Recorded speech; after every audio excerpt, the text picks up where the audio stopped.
സമ്പത്ത് കൊണ്ട് അഹങ്കരിച്ചതാകുന്ന ഒരുപാട് പണച്ചാക്കുകൾ ഈ ദുനിയാവിൽ ഉണ്ടായിട്ടുണ്ട് സ്വഹാബ. അവരാരും ഒരിക്കലും ആഖിറത്തും കരഗതമാക്കാൻ സാധിച്ചിട്ടില്ല. അള്ളാഹുവിനെ ധിക്കരിച്ചുകൊണ്ട് ഭൗതികമാകുന്ന ലോകത്ത് ആഡംബരാസ്വാദനങ്ങളിൽ മുഴുകി ജീവിച്ചതാകുന്ന ഒരുപാട് ആളുകൾ കഴിഞ്ഞു പോയിട്ടുണ്ട് സ്വഹാബ. അവരാരും ആഖിറം കരഗതമാക്കാൻ സാധിച്ചിട്ടില്ല. അറിയില്ലേ നിങ്ങൾക്ക് ഫിർഔനെ എന്ന്? നബിയുനാ ശഫീഉനാ റസൂലുള്ളാഹി. ആരാണ് ഫിർഔൻ? പരിശുദ്ധമായ ഖുർആൻ പറയുകയാണ്, ഇന്ന ഫിർഔന അലാ ഫിൽ അർള് വജഅല അഹ്ലഹാ ശിയആ യസ്തളിഉ ത്വായിഫതൻ മിൻഹും യുദബ്ബിഹു അബ്നാഅഹും വയസ്തഹീ നിസാഅഹും. പരിശുദ്ധമായ ഖുർആനിലൂടെ അല്ലാഹു സുബ്ഹാനഹു വ തആല വ്യക്തമായി പഠിപ്പിച്ചു തരുകയാണ്. ഭൗതിക ലോക ആഡംബര ആസ്വാദനങ്ങളിൽ മുഴുകി ജീവിച്ചതാകുന്ന വ്യക്തിയായിരുന്നു ഫിർഔൻ ലഅനത്തുല്ലാഹി അലൈഹി. ഇന്ന ഫിർഔന അലാ ഫിൽ അർള്. സമ്പത്ത് കുമിഞ്ഞുകൂടിയപ്പോ പടച്ചറബിനെ മറക്കുകയാണ്. അഹങ്കാരിയായി, ധിക്കാരിയായി, തെമ്മാടിയായി ഭൗതിക ലോകത്ത് വലിയ ഉത്തുംഗമാകുന്ന സോപാനത്തിൽ വിരാജിച്ചുകൊണ്ട് റബ്ബിനെ വെല്ലുവിളിച്ചുകൊണ്ട് ഈ ദുനിയാവിൽ കഴിയുകയാണ്. അല്ലാഹ് പറയുകയാണ്, ഇന്ന ഫിർഔന അലാ ഫിൽ അർള്. ഈ ദുനിയാവിൽ ഏറ്റവും അഹന്ത വെച്ചുകൊണ്ട്, അഹങ്കാരം വെച്ചുകൊണ്ട് ജീവിച്ചതായ വ്യക്തി ആരെന്നറിയുമോ? അത് ഫിർഔനാണ്.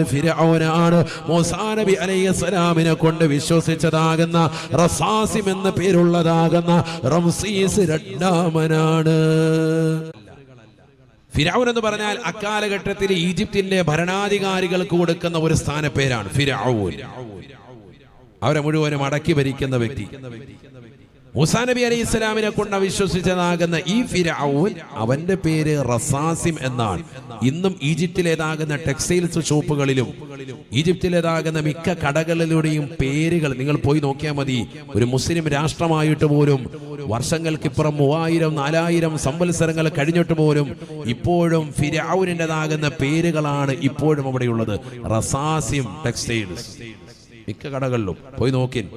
അള്ളാഹു നമുക്ക് ആ പുണ്യമാക്കപ്പെട്ട ഭൂമിയിലൊന്ന് പോകാൻ, ഒരുപാട് മഹാന്മാരുടെ, മഹത്തുക്കളുടെ, അമ്പിയാക്കളുടെ പാദസ്പർശം കൊണ്ട് അനുഗ്രഹീതമാക്കപ്പെട്ട ആ പുണ്യഭൂമിയിലൊന്ന് പോകാൻ നമ്മുടെ മദ്ഹബിന്റെ ഇമാമായ ഇമാമിനെ ശാഫി റളിയല്ലാഹു അൻഹു അന്ത്യവിശ്രമം ചെയ്യുന്ന മഹദിയാകുന്ന നഫീസത്തുൽ മിസ്രിയ റളിയല്ലാഹു അൻഹാ മഹദിയറുൽ അന്ത്യവിശ്രമം ചെയ്യുന്ന മുത്തുനബി സല്ലല്ലാഹു അലൈഹി വസല്ലമ തങ്ങളുടെ പേരക്കുട്ടിയാകുന്ന ഹുസൈൻ റളിയല്ലാഹു അൻഹുവിന്റെ തല, ബഹുമാനപ്പെട്ടവരുടെ ശിരസ് അടക്കം ചെയ്യപ്പെട്ടതായ പുണ്യമാക്കപ്പെട്ട നഗരമാണ് പവിത്രമാക്കപ്പെട്ടതാകുന്ന ഈജിപ്തിന്റെ മണ്ണ്. അല്ലാഹു നമുക്കെല്ലാവർക്കും അവിടെ ഒന്ന് പോകാൻ തൗഫീഖ് നസീബാക്കുമാറാവട്ടെ.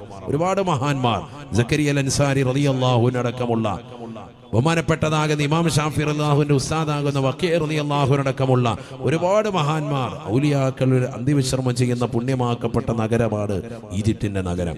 അവിടെ ഇപ്പോഴും കടകളിലുള്ള മിക്ക കടകളുടെയും പേര് വർഷങ്ങൾക്ക് മുമ്പ് ജീവിച്ച് അവസാനം ചെങ്കടൽ കൊണ്ടുവന്ന അല്ലാഹു സുബ്ഹാനഹു വ തആല മുക്കിക്കൊന്നതാകുന്ന ഫിർഔൻ എന്ന് പറയുന്നതാകുന്ന അവന്റെ പേരാണ് റസാസിം. അവന്റെ പേര് ഇപ്പോഴും ഇട്ടുകൊണ്ടിടക്കുക. ആലോചിച്ച് നോക്ക്. കാരണം അത്രത്തോളം ജനങ്ങൾക്കിടയിൽ സ്വാധീനം ചെലുത്തിയിട്ടുണ്ടവൻ. ഒരു സാദാസീത വ്യക്തിയല്ല. സമ്പത്ത് അഹങ്കരിച്ചപ്പോ അല്ലാഹുവിനെ മറന്ന് ജീവിച്ചവനാണ്. ഇന്ന ഫിർഔന അലാ ഫിൽ അർള്. ഭൂമിയിൽ വലിയ അഹങ്കാരിയായി, ധിക്കാരിയായി ജീവിച്ചവനാണെന്ന് വിശുദ്ധമായ ഖുർആൻ. യഥാർത്ഥത്തിൽ ഇവന് ഈ സമ്പത്ത് എവിടുന്നാ കിട്ടിയത്? അതറിയണം. ഇവന്റെ അസിൽ എവിടുന്നാണ്? ഇവൻ യഥാർത്ഥത്തിൽ ഈജിപ്തുകാരനല്ല, മറ്റൊരു രാജ്യക്കാരനാണ്, ഇറാഖുകാരനാണ്. ഇറാഖിൽ നിന്ന് ഈജിപ്തിലേക്ക് കുടിയേറി പാർത്തവനാണ് ഫിർഔൻ, അഥവാ മൂസാ നബി അലൈഹിസ്സലാമിനെ കൊണ്ട് വിശ്വസിച്ച റസാസിം, റംസീസ് രണ്ടാമൻ എന്നൊക്കെ ചരിത്രത്തിൽ രേഖപ്പെടുത്തിയതാകുന്നവൻ. മനസ്സിലാക്കണം. ഇറാഖിൽ നിന്ന് ഈജിപ്തിലേക്ക് വന്ന് അക്കാലഘട്ടത്തിലെ രാജാവായിരുന്ന ഫറോവയുടെ മുന്നിൽ വന്ന് കൈനീട്ടി ഓച്ചാനിച്ച് എന്തെങ്കിലും തായോ എന്ന നിലയ്ക്ക് കൈനീട്ടി യാചിച്ചവനാണ്. ഒരു ജോലിക്ക് വേണമെന്ന് പറഞ്ഞ് പൊട്ടിക്കരഞ്ഞവനാണ്. അവസാനം കനിവ് തോന്നിയതാകുന്ന അക്കാലഘട്ടത്തിലെ ഫിർഔനാകുന്ന അവിടുത്തെ രാജാവ് അദ്ദേഹം പറഞ്ഞു, നിനക്ക് ഞാൻ ശവക്കോട്ടയുടെ കാവൽക്കാരനായിട്ട് തരാം. അങ്ങനെ ശവക്കോട്ടയ്ക്ക് കാവൽ കൊടുക്കുകയാണ്. ശവക്കോട്ട അറിയാലോ. അന്നുള്ള ശവക്കോട്ട എന്ന് പറഞ്ഞാൽ ഇന്നും ചില മതത്തിൽ ചില ആളുകളുണ്ട് എല്ലാ ആഭരണങ്ങളും ആർഭാടത്തോടു കൂടിയുള്ള നിലയ്ക്കുള്ള കബറടക്കം നടത്തും. അന്നും അങ്ങനെ തന്നെയാണ്. ജീവിതത്തിൽ സമ്പാദിച്ചിട്ടുള്ള എല്ലാ സംഭവങ്ങളും കൊണ്ടുവന്ന് കബറടക്കാൻ, അവന് വലിയ വസ്ത്രവും വലിയ ആഭരണങ്ങളും ഒക്കെ അണിയിച്ചു കൊണ്ടുവന്ന് കബറടക്കാൻ, അങ്ങനെ ശവക്കോട്ടയ്ക്ക് കൊണ്ടുവന്ന് കാവലേർപ്പെടുത്തി ശവക്കോട്ടയ്ക്ക് കാവൽ നിൽക്കാൻ വന്നവനാണവൻ. അവിടെ നിന്ന് റസാസിം എന്ന് പറയുന്ന അവൻ പിന്നീട് ആളുകളെ കൊണ്ടുവന്ന് കബറടക്കുമ്പോൾ ഓരോ ദിർഹം വീതം കൈക്കൂലിയായി കൈപ്പറ്റാൻ തുടങ്ങി. പണി തുടങ്ങാൻ, ചില്ലറ ഒപ്പിക്കാൻ തുടങ്ങാൻ, ദുനിയാവിനോടുള്ള അമിതമായ ഭ്രമം. രാജാവ് അറിയാതെ തന്നെ പതുക്കെ പതുക്കെ തുടങ്ങാണ് പരിപാടി. കുറച്ചു കാലം കൊണ്ട് കഴിഞ്ഞു രാജാവ് രോഗശൈലിയിലേക്ക് എത്തി നിൽക്കുന്ന സമയത്ത് നാട്ടിൽ വലിയ ഒരു മാരകമാകുന്ന വസൂരി പിടിപെട്ടു. വലിയൊരു രോഗം. ആളുകൾ ഇങ്ങനെ കൂട്ടം കൂട്ടമായി മരിക്കാൻ. 10,000-ന് പുറത്തുള്ള ജനാസ ആ ശവക്കോട്ടയുടെ മുന്നിലേക്ക് വന്നു. അടക്കം ചെയ്യപ്പെടണം. ഓരോരുത്തരും അവരവരുടെ കുടുംബങ്ങൾ ഇന്ന സ്ഥലത്ത് തന്നെ അടക്കം ചെയ്യണമെന്ന് വാശി പിടിക്കുന്നവർക്കൊക്കെ എല്ലാം ചെയ്തു കൊടുക്കാം. പക്ഷേ റസാസിം എന്ന് പറയുന്ന ആ സഹോദരൻ ചെറുപ്പക്കാരൻ പറഞ്ഞു, ഓരോ ജനാസയ്ക്കും 10 ദിർഹം വീതം എന്റെ കയ്യിൽ തരണം. ചിലർക്ക് 25 ആക്കി, ചിലരുടെ 30 ആക്കി. ഇരട്ടിക്ക് പൈസ വാങ്ങാണ്. കാരണം കുഴിച്ചിടൽ നിർബന്ധമാണല്ലോ. ഒരാൾ മരിച്ചാല് പിന്നെ ആരും പുറത്തു വെച്ചിരിക്കൂല. അതുപോലെയുള്ള സ്നേഹബന്ധം പോലെയല്ല. മരിച്ചാ പിന്നെ മണ്ണെ കൊണ്ട് അടക്കണം. ശവക്കോട്ടയിൽ കൊണ്ടുവന്ന് അടക്കാൻ വേണ്ടി ഒക്കെ ആളുകൾ കൊണ്ടുവന്ന് കൈക്കൂലി കൊടുത്തു. 10,000-കണക്കിന് ജനാസ അടക്കി തീരുമ്പോഴത്തേക്ക് നാട്ടിലെ ഇടത്തരം വലിയ സമ്പന്നതയിലേക്ക് അവൻ എത്തിയിരുന്നു എന്നാണ് ചരിത്രം പറയുന്നത്. അട്ടുന്ന പൈസ ആവശ്യമില്ലാതെ ചെലവഴിക്കൂല. എപ്പോഴും സൂക്ഷ്മതയുള്ളവനാ അവൻ. അതെടുത്തിട്ട് എന്ത് ചെയ്തു? നാട്ടിലുള്ളതാകുന്ന രാജാവിൻ്റെതാകുന്ന കിങ്കരന്മാരായി നിലകൊള്ളുന്ന പട്ടാളക്കാർക്ക് കൈക്കൂലിയായി കൊടുത്ത് പട്ടാളത്തിനുള്ളിൽ പതുക്കെ കയറിപ്പറ്റി. ജോലി അങ്ങോട്ടേക്ക് പതുക്കെ മാറാൻ തുടങ്ങി. പട്ടാളത്തിനുള്ളിൽ നിന്നു പട്ടാളത്തിന്റെ ചിട്ടകളും കാര്യങ്ങളും പഠിച്ചു. അതിന്റെ ഫോഴ്സുകളെ മുഴുവനും അവൻ വശീകരിച്ചു വെച്ചു. അവസാനം കൈക്കൂലി കൊടുത്തുകൊണ്ട് തന്നെ പട്ടാള മേധാവി സ്ഥാനം സൈന്യാധിപനായി അവൻ കയറി. അങ്ങനെ കയറി നിലകൊള്ളുന്ന സമയത്താണ് അക്കാലഘട്ടത്തിലേതാകുന്ന രാജാവ് ഫിർഔൻ മരണമടയുന്നത്. മരണമടഞ്ഞ തക്കം നോക്കി സൈന്യത്തെ മുഴുവനും വരുത്തിക്കൊണ്ട് രാജ്യത്തിലുള്ള ജനങ്ങളെ മുഴുവനും അടിച്ചമർത്തിക്കൊണ്ട് അധികാരത്തിന്റെ പരമോന്നത പദവി അവൻ കൈയടക്കാൻ. ഒരു കാലഘട്ടത്തിൽ ഇറാഖിലെ ഒരു സാധാരണക്കാരനായി നിലകൊണ്ടവൻ നമ്മുടെ നാട്ടിൽ ബംഗാളികളൊക്കെ വന്ന് അതിഥി തൊഴിലാളികളായി നാട്ടിൽ വന്ന് വിലസുന്നത് പോലെ മറുനാട്ടിലേക്ക് ഈജിപ്തിന്റെ മണ്ണിലേക്ക് വന്ന് ജോലി അന്വേഷിച്ച് വന്ന് ശവക്കോട്ടയുടെ കാവൽക്കാരനായി നിലകൊണ്ട് അവസാനം ഈജിപ്തിന്റെ പരമോന്നതമാകുന്ന പദവി അലങ്കരിക്കുന്ന വ്യക്തിയായി ഫിർഔൻ എന്ന് പറയുന്നതാകുന്ന സമുന്നതമാകുന്ന പദവിയിലേക്ക്, രാജാധികാരത്തിലേക്ക് കയറിയവനായി അവൻ മാറി എന്നുള്ളതാണ് അവന്റെ ചരിത്രം. സമ്പത്ത് അവന്റെ കൈകളിലേക്ക് മുഴുവനും വന്നു ചേർന്നു. അറിയണം നമ്മൾ. അതാണ് ഖുർആനിൽ അല്ലാഹു സുബ്ഹാനഹു വ തആല ഇതുപോലെ വേറൊരു വ്യക്തിയും പറഞ്ഞിട്ടില്ല. ഏകാധിപതിയും സ്വേച്ഛാധിപതിയുമായി ഭരണം നടത്തിയിരുന്ന വ്യക്തിയാണ് ഫിർഔൻ. ഇന്നും ലോകത്ത് പല രാഷ്ട്രീയ പ്രമുഖർ പോലും ഡിവൈഡ് ആൻഡ് റൂൾ എന്ന നിലയ്ക്ക് ഭിന്നിപ്പിച്ച് ഭരിക്കുന്നതാകുന്ന തലത്തിലേക്ക് ജനങ്ങളെ എത്തിക്കാൻ കാരണം ഫിർഔനിൻ്റെതാകുന്ന ഭരണപരിഷ്കാരമായിരുന്നു എന്നുള്ളതാണ് ഖുർആൻ മനസ്സിലാക്കി തരുന്നത്. ജനങ്ങളെ ഭിന്നിപ്പിച്ച് ഭരിക്കുക, ജനങ്ങളെ പല തട്ടിലാക്കി മാറ്റുക. ഇതാരാണ് ആദ്യം തുടങ്ങി വെച്ചത്? ഫിർഔനാണ്. ബിസ്മില്ലാഹിർ റഹ്മാനിർ റഹീം. ഇന്ന ഫിർഔന അലാ ഫിൽ അർദ് വജഅല അഹ്ലഹാ ശിയആ. പരിശുദ്ധമായ ഖുർആനിലൂടെ അല്ലാഹു ഉറപ്പെടുത്തുകയാണ്, ദുനിയാവിൽ അഹന്തയുടെ അഹങ്കാരത്തിന്റെ ജീവിതം നയിച്ചു എന്ന് മാത്രമല്ല,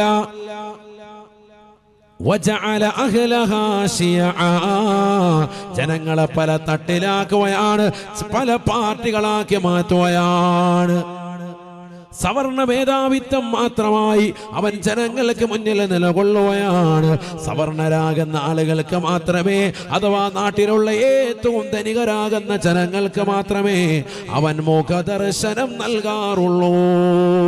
പാവ പാവപ്പെട്ടവനെ കാണുകയില്ല, അവന്റെ വിഷമങ്ങളും സങ്കടങ്ങളും തീർക്കാനില്ല.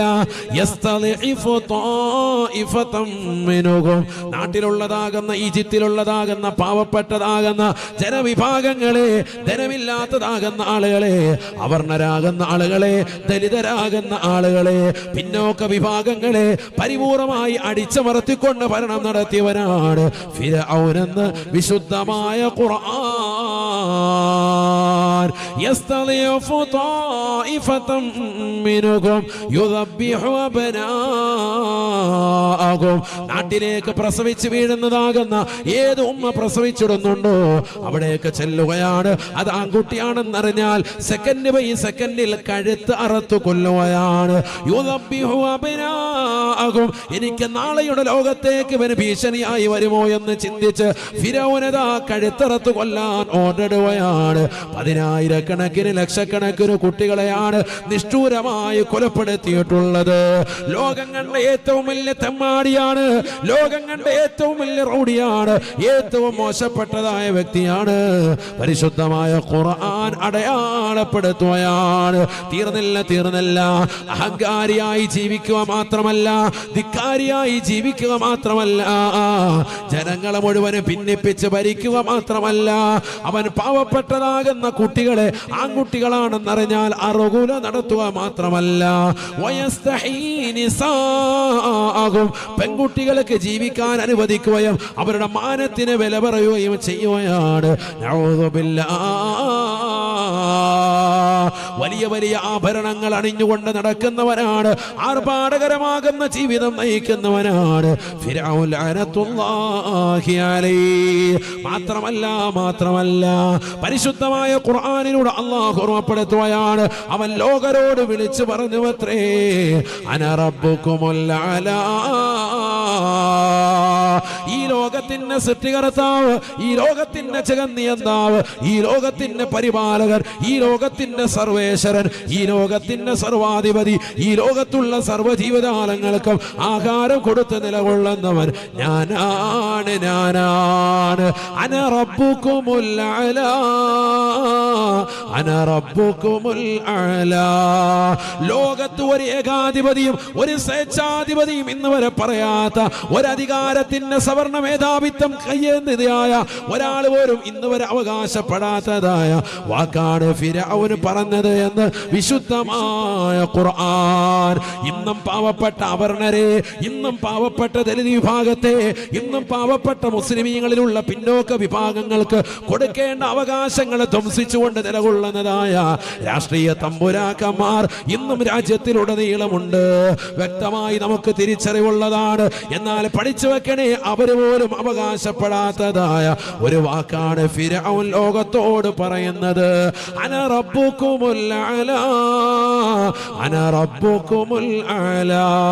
ഞാനാണ് ഏറ്റവും ഉന്നതനായ റബ്ബ്, ഏറ്റവും സംരക്ഷകൻ ഞാനാണ്, ലോകം മുഴുവനും അടക്കി ഭരിക്കാൻ ശേഷിയുള്ളവൻ ഞാനാണ്. അവൻ ലോകത്തോട് വാദിച്ചുകൊണ്ട് നിലകൊണ്ടു എന്ന് വിശുദ്ധമായ ഖുർആൻ. തീർന്നില്ല. ഈജിപ്തിലൂടെ നദിയിലൂടെ ഒഴുകുന്ന, ഈജിപ്തിന്റെ ഓരത്തിലൂടെ ഒഴുകുന്നതായ ലോകത്തെ ഏറ്റവും നീളമുള്ളതാകുന്ന നദിയില്ലേ നൈൽ എന്ന് പറയുന്ന അതിശ്രേഷ്ഠമാക്കപ്പെട്ടതാകുന്ന നൈൽ നദിയെ കുറിച്ച് അവൻ ലോകത്തോട് പറയുകയാണ്. അല്ലയോ ജനങ്ങളെ, ഈ കാണുന്നതായ നൈൽ നദിയില്ലേ, വഹാദിഹിൽ അൻഹാറു തജ്രീ മിൻ തഹ്തി. എന്റെ ആജ്ഞ മൂലമാണ് ഇത് നടക്കുന്നത്, എന്റെ ചുവട്ടിലൂടെയാണ് ഇത് ഒഴുകുന്നത്. ഞാൻ പറഞ്ഞത് കൊണ്ടാണ് ഇത് മനോഹരമായി ഒഴുകുന്നത്. നോക്കൂ നിങ്ങൾ, അഹങ്കാരിയായി ധിക്കാരിയായി വർത്തിച്ചു എന്ന് മാത്രമല്ല, ഞാനാണ് റബ്ബ് എന്ന് വാദിക്കുക മാത്രമല്ല, നൈൽ നദിയെ കുറിച്ച് അതിൻ്റെതാകുന്ന അധികാരം എന്റെ കൈകളിലാണ് എന്നും അവൻ സമർത്ഥിക്കാൻ. ഈജിപ്തിലെ എല്ലാവർക്കും വലിയ ഇഷ്ടമുള്ള ഒരു നദിയാണ് നൈൽ നദി. ലോകത്തെ ഏറ്റവും നീളമുള്ള നദിയാണ്. മനസ്സിലാക്കണം. ആരെങ്കിലും പറയാറുണ്ടോ? നമ്മുടെയൊക്കെ രാജ്യത്ത് ആരെങ്കിലും അവകാശപ്പെടാറുണ്ടോ ഗംഗ, യമുന ഇതൊക്കെ എന്റെ അധീനതയിൽ ഒഴുകുന്നതാണ്? ആരെങ്കിലും പറയാറുണ്ടോ? ഭാരതപ്പുഴ എന്റെ അധീനതയിൽ ഒഴുകുന്നതാണ്, അല്ലെങ്കിൽ മഞ്ചേശ്വരത്തൂടെ ഒഴുകുന്നത്, നമ്മുടെ നാടുകളിൽ ഒഴുകുന്നതാകുന്ന തോടുകൾ ഇതൊക്കെ എന്റെ അധീനതയിലാണ്? ആരെങ്കിലും പറയാറുണ്ടോ? ഒരാളും പറയാറില്ല. ലോകത്തെ ഏറ്റവും നീളം കൂടിയതാകുന്ന നദിയുടേതാകുന്ന ഒഴുക്കിനെ അവൻ അവകാശപ്പെട്ടു, ഇതെന്റെ ആജ്ഞപ്രകാരം ഓടുകയാണ്. എന്നാൽ നിങ്ങൾ അറിയണം, നൈൽ നദിയെക്കുറിച്ച് ഇന്നും ശാസ്ത്രം ഗവേഷണം നടത്തുന്നു, നിരീക്ഷണം നടത്തുന്നു. ലോകം മുഴുവനും വലിയ പരീക്ഷണങ്ങളും ഗവേഷണങ്ങളും ഒക്കെ കാണിച്ചു വെച്ചിട്ടുണ്ടെങ്കിലും പോലും നൈൽ നദിയുടെ ഉത്ഭവം എവിടുന്നാണെന്ന് ഇന്ന് വരെ ശാസ്ത്രം കണ്ടെത്തിയിട്ടില്ല. ആദരവായ റസൂലുള്ളാഹി സ്വല്ലല്ലാഹു അലൈഹി വസല്ലം തങ്ങൾ പറയുന്നു, നൈൽ നദി അതിന്റെ ഉത്ഭവം സ്വർഗത്തിൽ നിന്നാണെന്ന് നബി മുഹമ്മദ് മുസ്തഫ. അല്ലാഹു മനസ്സിലാക്കാൻ തൗഫീഖ് നൽകട്ടെ. ലോകത്ത് ഇന്ന് വരെ ഒരാളും പറഞ്ഞിട്ടില്ല. ശാസ്ത്രം ഇത്രയേറെ പരീക്ഷണങ്ങളിലും നിരീക്ഷണങ്ങളിലും പരിവേഷണങ്ങളും ഒക്കെ നടത്തി ബഹിരാകാശ രംഗത്ത് ചന്ദ്രയാൻ 3 ഒക്കെ അയച്ച് വലിയതാകുന്ന വിക്ഷേപണം നടത്തി കൊയ്തതാകുന്ന ഇന്ത്യ അടക്കമുള്ളതാകുന്ന മുഴുവൻ ആളുകളും, ലോകത്തുള്ള മുഴുവൻ ശാസ്ത്രജ്ഞന്മാരും ആ വിഷയത്തിൽ മുട്ടുമടക്കുന്നു. ഓരോ വെള്ളത്തിനും അതിന്റെ ഒരു ഉത്ഭവം വേണം. നൈൽ നദിയുടെ ഉത്ഭവം ഇന്ന് വരെ കണ്ടെത്തിയിട്ടില്ല. 1400 വർഷം മുമ്പ് പരിശുദ്ധ പ്രവാചകൻ നബി മുഹമ്മദ് മുസ്തഫ സല്ലല്ലാഹു അലൈഹി വസല്ലമ തങ്ങൾ പറഞ്ഞു, തെരഞ്ഞന്വേഷിച്ച് നിങ്ങൾ പോകേണ്ടതില്ല, അതിന്റെ ഉത്ഭവം സ്വർഗമാണ്, അർശിന്റെ താഴ്ഭാഗത്ത് നിന്ന് ഒഴുകുന്ന നദിയാണ് നൈൽ എന്ന് നബി മുഹമ്മദ് മുസ്തഫ. എവിടുന്നാണെന്ന് കണ്ടെത്താൻ പറ്റിയിട്ടില്ല. ഇത്രയേറെ പരീക്ഷണങ്ങളൊക്കെ നടത്താനുള്ളതാകുന്ന സംവിധാനങ്ങൾ ഉണ്ടായിട്ട് പോലും മനസ്സിലാക്കണം. അതുകൊണ്ടാണ് ആ നദിയെ കുറിച്ച് തന്നെ ഫിർഔൻ പറയുന്നത്, ഹാദിഹിൽ അൻഹാറു തജ്രി മിൻ തഹ്തി അഫലാ തഅഖിലൂൻ. നിങ്ങൾ മനസ്സിലാക്കണം, ഇതെന്റേതാകുന്ന ചുവടോടുകൂടി നടക്കാൻ ഞാൻ പറയുന്നത് കൊണ്ടാണ് ഈ വെള്ളം ഇവിടെ ഒഴുകുന്നത് എന്നവൻ അവകാശപ്പെട്ടു. ഇത്ര അഹങ്കാരിയായ മനുഷ്യൻ ലോകത്തൊരു മനുഷ്യനുണ്ടായിട്ടില്ല. നബിയനാ റസൂലുള്ളാഹി സ്വല്ലല്ലാഹു അലൈഹി വസല്ലം തങ്ങൾ പറയുകയാണ്, അവനെ കൊണ്ട് അവിശ്വസിക്കുന്നതാകുന്ന ആളുകളെ അവനെ ശിക്ഷിക്കുകയാണ്. വഫിറഔന ദിൽ ഔതാദ് അല്ലദീന തഗൗ ഫിൽ ബിലാദ്. പരിശുദ്ധമായ ഖുർആനിലൂടെ അല്ലാഹു ഉറപ്പെടുത്തുകയാണ്, വഫിറഔന ദിൽ ഔതാദ് അല്ലദീന തഗൗ ഫിൽ ബിലാദ്.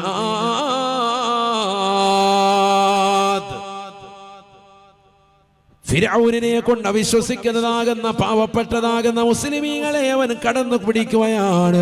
അവരെ കൊണ്ടുവന്ന് മരുപ്പച്ചയിലേക്ക് കടക്കുകയാണ്, മരുഭൂമിയിലേക്ക് കടത്തുകയാണ്, പരിപൂർണമായി വസ്ത്രമഴിച്ചെടുക്കുകയാണ്, ചുട്ടുപഴുത്ത മണലാരുണ്യത്തിലേക്ക് കടത്തുകയാണ്. അവരെ വേദനിപ്പിക്കുകയാണ്. ശരീരമാസകലം പൊള്ളലേറ്റതാകുന്ന അവരെ വീണ്ടും അതാ പച്ച മരപ്പലകയുടെ മുകളിലേക്ക് കടത്തുകയാണ്. തല മുതൽ കാലിന്റെ നഖം വരെ ആണി കൊണ്ട് അടിക്കുകയാണ്. വഫിർഔന ദിൽ ഔതാദ്. അല്ലാഹു പറയാൻ, ആണിയുടയവനായ ഫിർഔൻ എന്ന് പറഞ്ഞാൽ തൊട്ടതിന് പിടിച്ചതിനൊക്കെ ആണിയെടുക്കും. ആരെങ്കിലും എതിര് പറഞ്ഞാല് വേഗം അങ്ങോട്ട് കൊന്നുകളയാൻ പറയൊന്നുമില്ല. കൊന്നുകളഞ്ഞാൽ അപ്പൊ തന്നെ എന്ത് ചെയ്യുക, റോഹ് പോവാണല്ലോ, ഇഞ്ചിഞ്ചായിട്ട് കൊല്ലാണ്. ഒരാളെ കൊണ്ടുവന്നിട്ട് മരുഭൂമിയിൽ കൊണ്ടുവന്ന് ആദ്യം കടത്തും തുണിയില്ലാതെ. അപ്പൊ ആ ചുട്ടുപഴുത്തിട്ട് മേലാകെ പൊള്ളി ഹറാമായിട്ടുണ്ടാവും. എന്നിട്ട് അവിടുന്ന് പിന്നെ കൂടെ എടുത്തിട്ട് നേരെ കൊണ്ടുവന്ന് പലകയുടെ പുറത്തോട്ട് കടത്തിയിട്ട് എന്ത് ചെയ്യാൻ, കൈയുടെ വിരലുകൾ ഇങ്ങനെ ഓരോ വിരലിന്റെ ഭാഗത്ത് ഇങ്ങനെ ആണി അടിച്ചടിച്ചടിച്ചടിച്ചടി ഇങ്ങനെ കൊണ്ടുപോകും. ഇവിടുന്ന് ഇങ്ങനെ അടിക്കും, തലക്കടിക്കും, ഇവിടുന്ന് ഇങ്ങനെ അടിക്കും, നെഞ്ചത്തെല്ലാം അടിക്കും. വലിയ ആണികളാണ്. അല്ല നമ്മൾ കാണുന്ന മറ്റേ ചെറിയ സ്കൂട്ടർ, ചെറിയ സാധനമൊന്നും അല്ല, വലിയ ആണി. ഓരോ ഏത് പാർട്സിന് പറ്റിയതാണോ അതിന് പറ്റിയ സൈസ് വലിയ ആണി കൊണ്ടുവന്ന് അടിച്ചടിച്ച് കയറ്റുകയാണ്. അതിനവനെ കിങ്കരന്മാര് റെഡിയാണ്. കാരണം പട്ടാളത്തെ മുഴുവനും അടക്കി ഭരിക്കാൻ അവന്റെ മുകളിലേക്ക് ഇനി ഒരാളുമില്ല, എല്ലാവരെയും അടക്കി ഭരിച്ച് നിലകൊള്ളാൻ. ഖുർആൻ പറയുന്നു, ഫിർഔനദിൽ ഔതാദ്, ആണിയുടയവനാകുന്ന ഫിർഔനായിരുന്നു അവൻ. പറയാൻ ഒരുപാടുണ്ട് അവന്റെ കുരുത്തക്കേടുകൾ.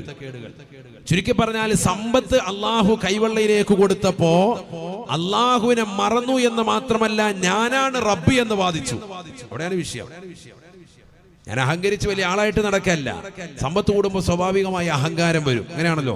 പണ്ട് പള്ളിക്കകത്ത്, മണ്ണൻകുഴി പള്ളിക്കകത്തിരുന്ന് ദിക്ർ ചൊല്ലി ഉസ്താദിനോട് ദിക്റും വാങ്ങിയിട്ട് സലാത്തും ചൊല്ലി നടന്നതാകുന്ന മനുഷ്യൻ ഒരു സുപ്രഭാതത്തിൽ വലിയതാകുന്ന ധനികനായപ്പോ അള്ളാഹയെ മറന്നുകൊണ്ട് ജീവിക്കുന്ന ആളുകൾ നമ്മുടെ സമൂഹത്തിൽ ധാരാളം ഇല്ലേ? ഉണ്ട്. പിന്നെ പള്ളിയില്ല, പള്ളിക്കാരില്ല, മാസവരിയില്ല, മദ്രസയ്ക്ക് വരുമാനമില്ല, ഒരു കാര്യത്തിന് ഹാജിയാരില്ല. ഹാജിയാരുടെ വീട്ടിലേക്ക് ചെല്ലുമ്പോൾ ഹാജിയാർ ഓടിക്കാൻ. അള്ളാഹു മുളക്കാക്കുമാറാവട്ടെ. പണം കൂടുമ്പോൾ അഹങ്കാരിയായി മാറും. ഞാൻ വലിയ സംഭവമാണ്, എന്റെ കാൽച്ചുവട്ടിലാണ് എന്തൊക്കെ ഓടുന്നത് എന്നൊരു തോന്നൽ വരും. അത് തന്നെയാണ് ഫിരൗനും വന്നത്. കാൽച്ചുവട്ടി കൂടെ നൈൽ നദി ഓടുന്നതായിട്ട് തോന്നി.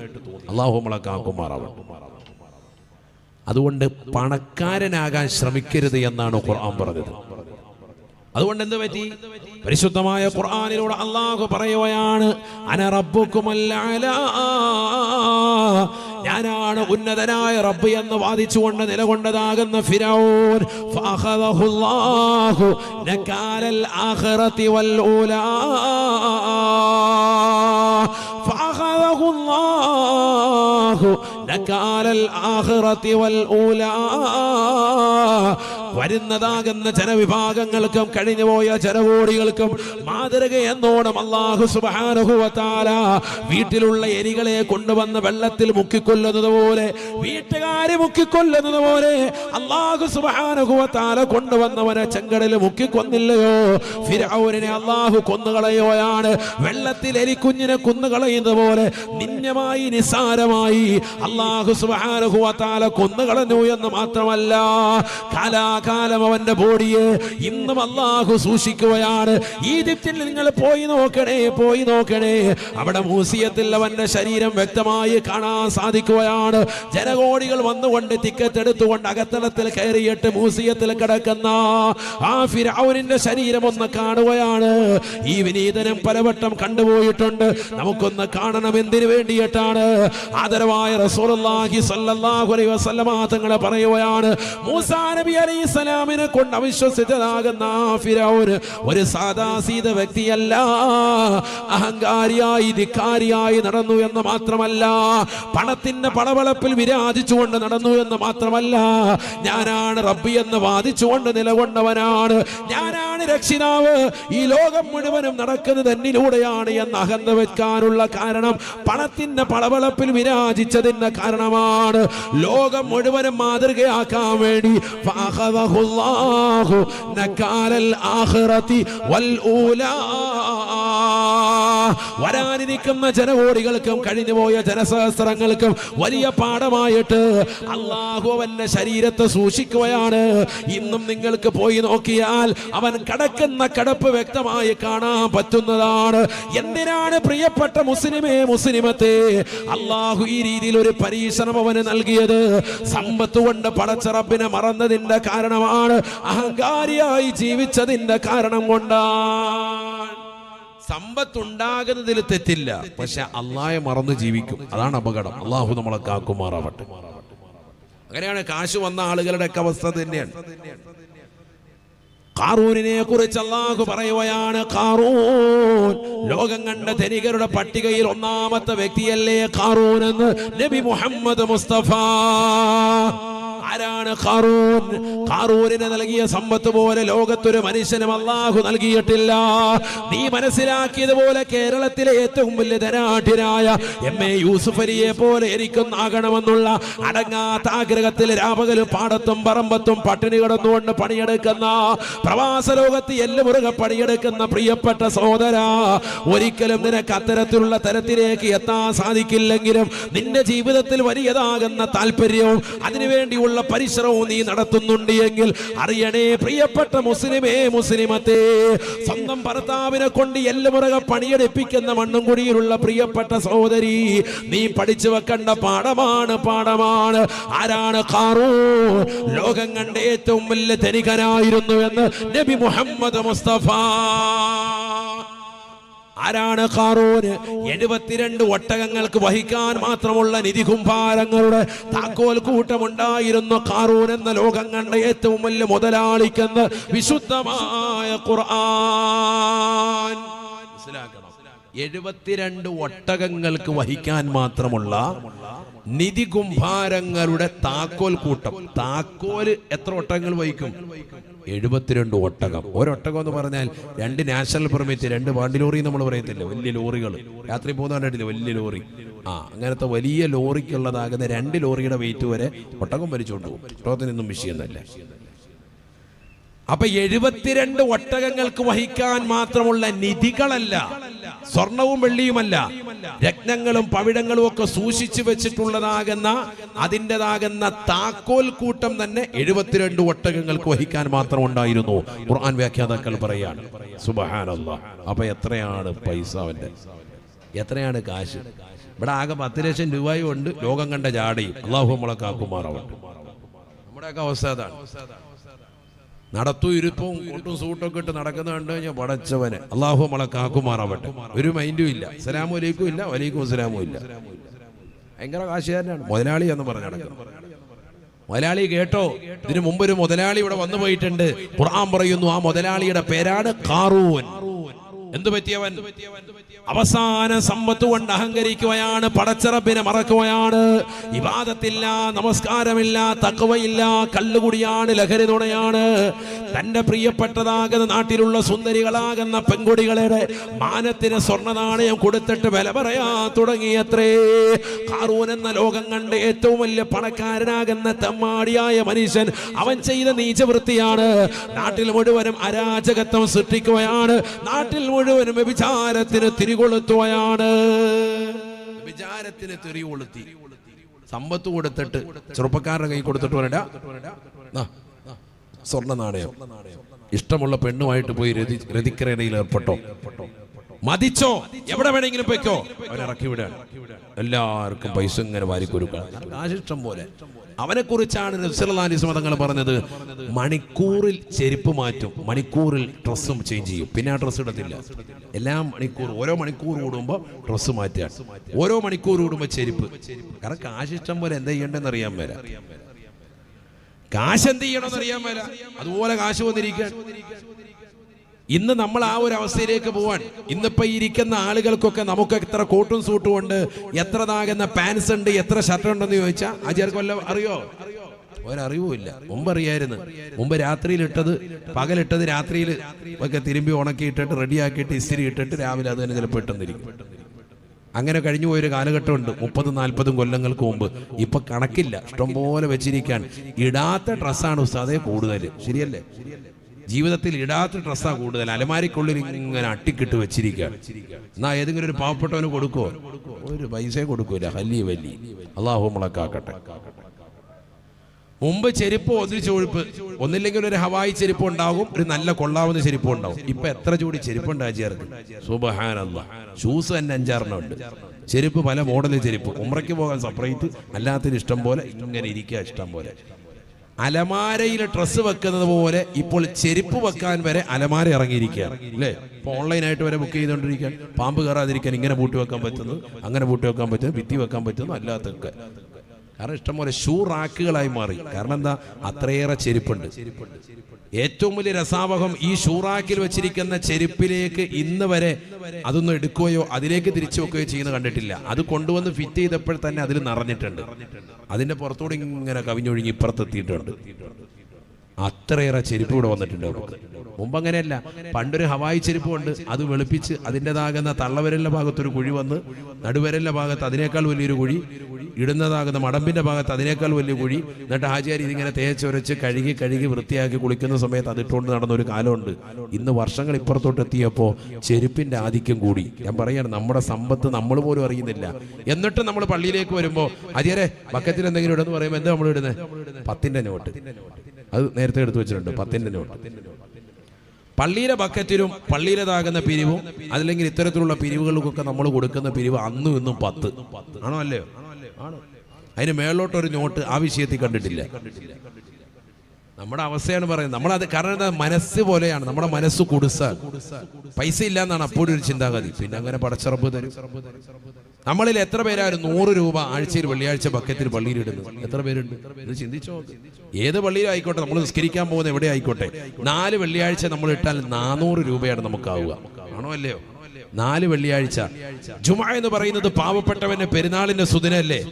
അന്ന് സന്തോഷത്തോടെ ബിസ്മില്ല, അള്ളാഹു എന്റെ ജീവിതത്തിൽ ഈ ആഴ്ച എല്ലാവിധ ഖൈർ ബറക്കാത്തുകളും ഉണ്ടാകണം, എനിക്കും എന്റെ മക്കൾക്കും റാഹത്ത് ഉണ്ടാകണം, ആഖിബത്ത് നന്നാവണം, എല്ലാ നിയ്യത്തും വെച്ച് ബിസ്മില്ലാഹിർ റഹ്മാനിർ റഹീം ഒരു 100 രൂപ അങ്ങോട്ട് ഇടും. 4 വെള്ളിയാഴ്ച ആകുമ്പോൾ 400 നിന്റെ കയ്യിൽ നിന്ന് പോയുള്ളൂ. പക്ഷെ അതിന്റെ എത്ര ഇരട്ടി അള്ളാഹു തരും.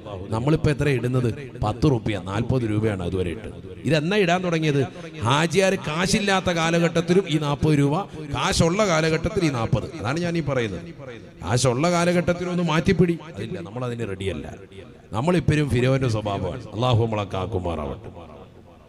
ആൾക്കാർക്ക് കൊടുക്കാനും പള്ളിക്ക് കൊടുക്കാനും ഒക്കെ നമുക്ക് ഭയങ്കര വിഷയം. എന്നാ റോഡിലോട്ട് ഇങ്ങോട്ട് ഇറങ്ങിയിട്ട് ഇവിടെയുള്ളതാകുന്ന എന്തെങ്കിലും ഒരു മിഠായി വാങ്ങാനും ചന്തയിൽ പോയിട്ടൊരു ഐസ്ക്രീം വാങ്ങാമെന്ന് 10 രൂപയ്ക്ക് കിട്ടുമോ?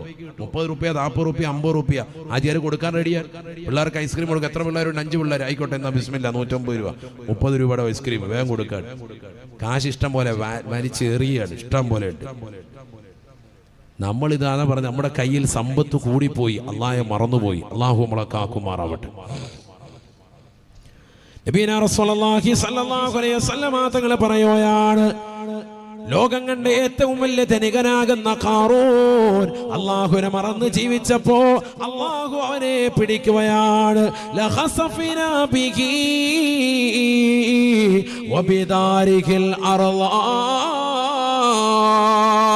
അവനെയും അവന്റെ കെട്ടിട സമുച്ചയത്തെയും അവനുണ്ടാക്കി വെച്ചിട്ടുള്ള ആർഭാട തുന്തിലമാകുന്ന കെട്ടിട സമുച്ചയങ്ങളെയും അവന്റെ സമ്പാദ്യത്തെ മുഴുവനും അള്ളാഹു ഭൂമിയിലേക്ക് ആഴ്ത്തിക്കളഞ്ഞു അത്രേ, ഭൂമിയിലേക്ക് ഇറക്കുകയാണ്. കാസർഗോഡുള്ള ഉപ്പളയിലുള്ള പ്രിയപ്പെട്ട മുസ്ലിമത്തെ അള്ളാഹു നൽകിയതാകുന്ന സമ്പാദ്യം കൊണ്ട് ആഖിറം നഷ്ടപ്പെടുത്തരുതേ, നഷ്ടപ്പെടുത്തരുതേ. പടച്ചറപ്പിനെ മറന്നുകൊണ്ട് ഈ ദുനിയാവിൽ കള്ളു കുടിച്ചുകൊണ്ട് നീ നിലകൊണ്ടാൽ, വ്യഭിചരിച്ചുകൊണ്ട് നിലകൊണ്ടാൽ, സിനിമ കണ്ടും സീരിയൽ ദർശിച്ചും മോശപ്പെട്ട ബ്ലൂ ഫിലിമുകൾ കണ്ടുകൊണ്ടും നിലകൊണ്ടാൽ, സമ്പത്ത് ഗാനമേല ട്രൂപ്പുകൾക്കും ഹറാമായ തലത്തിലേക്കും നീ ചെലവഴിച്ചാൽ, ഏത് സിനിമകൾ റിലീസിന്റെ പടമിറങ്ങട്ടെ കുടുംബക്കാരും ഒന്നിച്ചുകൊണ്ട് തിയേറ്ററിലേക്ക് ഓടിപ്പോയിരുന്നുകൊണ്ട് കാണാൻ തുനിയുന്നതായ ആളുകളില്ലേ, ചെറുപ്പക്കാരില്ലേ? അള്ളാഹുവിന്റെ മാർഗത്തിൽ ചെലവഴിക്കുന്ന സമ്പത്ത് ഹറാമായ മേഖലകളിൽ ചെലവഴിച്ചവരെ ആഖിറം നഷ്ടമാണ്, നഷ്ടമാണ്. എപ്പ വേണമെങ്കിലും ഭൂമി വിഴുങ്ങാം. അള്ളാഹു നമ്മളെ കാക്കുമാറാവട്ടെ. ലോകം കണ്ട ഏറ്റവും വലിയ ധനികന്റെ സമ്പത്തും അവനും എവിടെയായിപ്പോ ഉള്ളത്? ഭൂമിയിലേക്ക് അള്ളാഹു അവനെ വിഴുങ്ങിക്കളഞ്ഞു. ഈ ആയത്ത് വിശദീകരിച്ച് മുഫസ്സിരീങ്ങൾ പറയുന്നു, ഇപ്പോഴും നമ്മൾ ഈ സംസാരിക്കുന്ന 2024 ഈ ഡേറ്റിൽ പോലും ഖാറൂൻ ഭൂമിയിലേക്ക് അവനും അവന്റെ കെട്ടിട സമുച്ചയങ്ങളും ഇഞ്ചിഞ്ചായി താഴേക്ക് ഇങ്ങനെ ഇറങ്ങിക്കൊണ്ടിരിക്കുകയാണ്, 7ാം ഭൂമിയുടെ അടിത്തട്ടിലേക്ക് പോയിക്കൊണ്ടിരിക്കുകയാണ് എന്ന് മുഫസ്സിരീങ്ങൾ വിശദീകരിച്ചിട്ടുണ്ട്. അള്ളാഹു നമ്മളെ കാക്കട്ടെ. ഇതിന്റെ അർത്ഥം എന്താ? അഹങ്കാരിയാകുന്ന മനുഷ്യന് എപ്പോഴും അള്ളാഹു പാഠം കൊടുക്കുകയാണ്. ദുന്യാവ് കൊണ്ട് അഹങ്കരിച്ചവൻ, ദുന്യാവ് കൊണ്ട് അഹങ്കരിച്ചവൻ, അവനെയും അവന്റെ കെട്ടിട സമുച്ചയങ്ങളെ മുഴുവൻ അള്ളാഹു ഇല്ലാതാക്കി. നമ്മൾ വലിയ അഹങ്കാരിയായിട്ട് നടന്നാൽ റബ്ബ് സുബ്ഹാനഹു വ തആല ഒരു സെക്കൻഡ് കൊണ്ട് ഇല്ലാതാക്കും. വലിയ വീട്, വലിയ കാറ്, ഇതൊന്നും അള്ളാഹ്ക്ക് ഒന്നുമല്ല, റബ്ബ് തന്നതാണിത്. അതുകൊണ്ടാണ് അള്ളാഹു പറയുന്നത്, വഅൻഫിഖൂ മിമ്മാ റസഖ്നാകും, നാം നിങ്ങൾക്ക് നൽകിയതിൽ നിന്ന് വേണം നിങ്ങൾ എപ്പോഴും സദഖ കൊടുക്കാൻ. അത് ഓർക്കണം നിങ്ങൾ. നാമാണ് നിങ്ങൾക്ക് സമ്പത്ത് നൽകിയത്. ഒരു കാലഘട്ടത്തിൽ 30 വർഷം മുമ്പ് വീടില്ല, വാഹനമില്ല, സ്വന്തമായി സ്ഥലമില്ല. ഈ മണ്ണംകുഴി എന്ന് പറയുന്ന ദേശത്ത് കുറഞ്ഞ വീടുകൾ മാത്രം. ഇവിടേക്ക് വന്ന് വാസം പടച്ചറബ് നിനക്ക് ഏൽപ്പിക്കുകയും ഇവിടെ സംവിധാനങ്ങൾ ഒരുക്കുകയും വീടായി, സ്ഥലമായി, ഭൂമിയായി, മക്കളായി, കുടുംബമായി, നല്ലൊരു വാഹനമായി, നല്ലൊരു ജീവിത പശ്ചാത്തലമായി, നല്ലൊരു ജോലിയായി അള്ളാഹു നിനക്ക് സംവിധാനിക്കുകയും ചെയ്തിട്ടുണ്ടെങ്കിൽ അള്ളാഹുവിന് നന്ദി പ്രകാശിപ്പിച്ച് മുന്നോട്ട് പോകാനാണ്. 5 വഖത്ത് നമസ്കാരങ്ങൾ നിർവഹിച്ച് ഇബാദത്തുകൾ കണിശത വെച്ച് ആഖിറം കരഗതമാക്കാൻ വേണ്ടിയിട്ടാണ് റബ്ബ് നിന്റെ കൈകളിൽ പണം നൽകിയത്, അഹങ്കരിക്കാനല്ല. അഹങ്കരിച്ച ഇതൊക്കെ പോകും. ഇന്നിപ്പോ കാസർഗോഡ് ജില്ലയിലെ ആളുകളൊക്കെ വീട് വെച്ച് മത്സരിക്കാൻ, അങ്ങനെയാണ് എനിക്ക് തോന്നാറുള്ളത്. ഒരാൾ വീട് വെച്ചു, അതൊരു 5000 സ്ക്വയർ ഫീറ്റ് തന്നെയാണെങ്കിൽ അയൽവാസി അങ്ങനെ വെച്ചത് കാണുമ്പോൾ ഇവനെ ഇളക്കം തട്ടി, ഇവന്റെ പെണ്ണുങ്ങളും പിന്നെ കൂടിയാലോചന തുടങ്ങണം, മുഷാവറ അവിടെ നടത്തുകയാണ്. അത് കഴിഞ്ഞപ്പോൾ അത് 6000 സ്ക്വയർ ഫീറ്റായി മാറി ഇവരുടെ വീട്. ഉള്ളത് പൊളിച്ചു പണിയാൻ. എന്നാ വീട്ടിൽ എത്ര പേരുണ്ട്? അവനും അവന്റെ ഭാര്യയും 2 മക്കളും.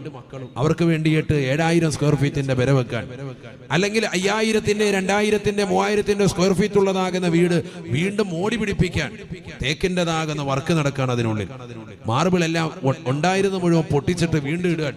എന്താണ് ഈ കാണിക്കുന്നത്? സമ്പത്തിന്റെ അഹങ്കാരം മനുഷ്യൻ ഇങ്ങനെ കാണിക്കുമോ? ധൂർത്തും ദുർവ്വയും നടത്തുവാണോ?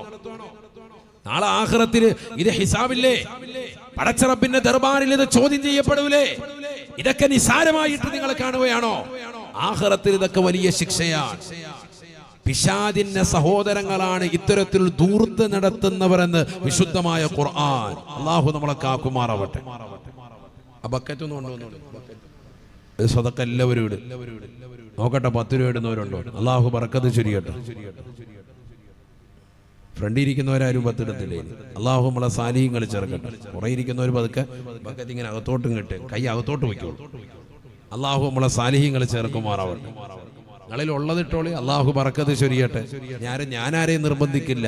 നിങ്ങളിൽ ആരാണ് ധനികൻ, ആരാണ് ഫക്കീർ, ആരാണ് മിസ്കീൻ എന്ന് അല്ലാഹു ആലം. നമ്മുടെ കൈകളിൽ ഉള്ളത് കൊടുക്കിൻ. അല്ലാഹു ബറക്കത്ത് ചൊരിയട്ടെ. ഒരു 100 രൂപ ഇട്ടതുകൊണ്ട് നമുക്ക് ഒരു കുറവും വരൂല. ആഖിറത്തിൽ വലിയ അത് കൂലിയായി മാറും. അല്ലാഹു സ്വീകരിക്കുമാറാവട്ടെ. നല്ല നിയ്യത്തിൽ ഇൻഷാ അല്ലാഹ് ഇട്. അല്ലാഹു സ്വീകരിക്കട്ടെ. സുർലരീഹൽ മുസ്തഫ വാസിദ് ഇഖാമ തംബിഹി സുർത ഹമീം സാവിയൻ അൻ قلبك زلزال زال لا إله إلا الله لا إله إلا الله محمد رسول الله.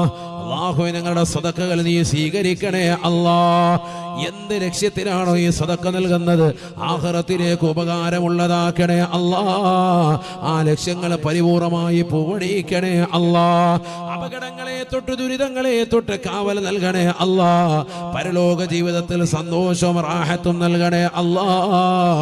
വിഷമങ്ങളെല്ലാം നീക്കണേ അല്ലാഹ്. റാഹത്തായ ജീവിതം സാധ്യമാക്കണേ അല്ലാഹ്.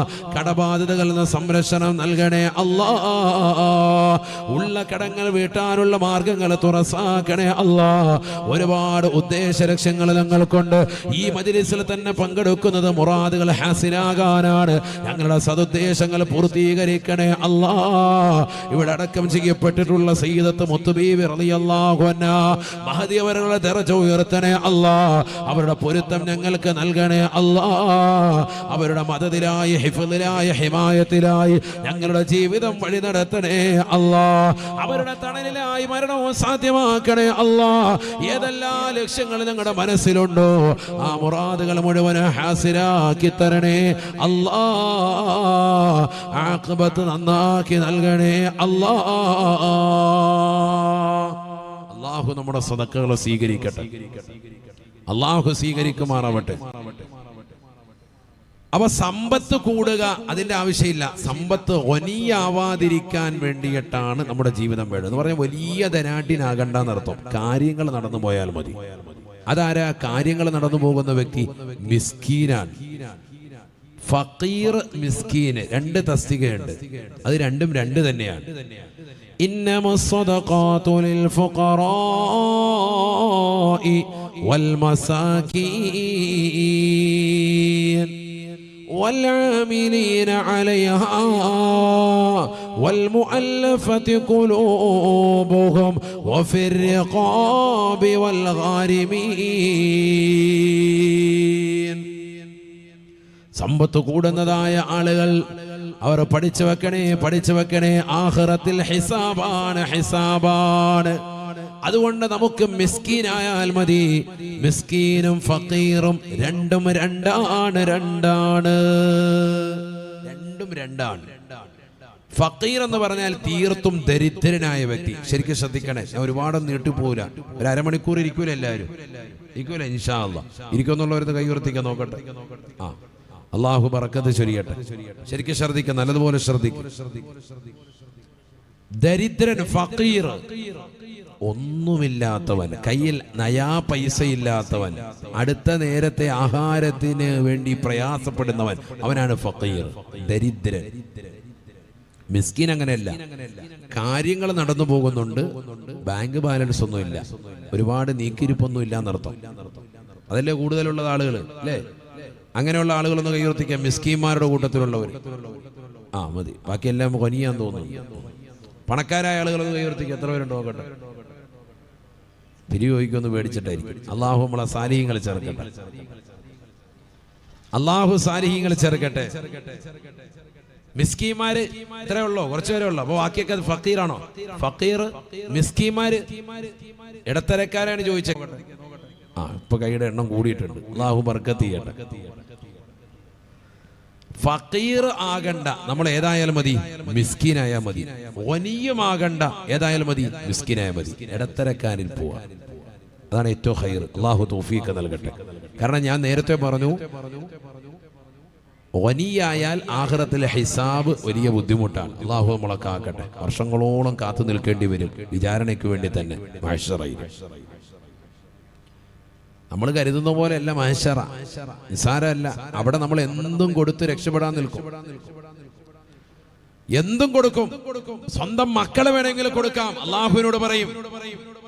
കാരണം മഹ്ശറ ഇങ്ങനെ നേരിട്ട് കാണുകയാണ്. കത്തിച്ചൊലിക്കുന്ന സൂര്യനെ തലയ്ക്ക് മീതെ കൊണ്ടുവന്ന് നിർത്തിയിരിക്കാൻ 3000 വർഷം നിരന്തരമായി കത്തിക്കപ്പെട്ടതാകുന്ന നരകത്തെ അല്ലാഹു സുബ്ഹാനഹു വ തആല മുന്നിൽ നിർത്തിയിട്ട് വിചാരണ ചെയ്യുന്ന വേളയാണ്. എന്തും കൊടുക്കാൻ സന്നദ്ധനാകും. എന്തും തരാം, എന്നെ ഒന്ന് രക്ഷപ്പെടുത്തിയാൽ മതി, ഈ നരകത്തിൽ നിന്ന് എന്നെ ഒന്ന് രക്ഷപ്പെടുത്തണം. അവൻ പറയുന്ന രംഗം അതാണ്.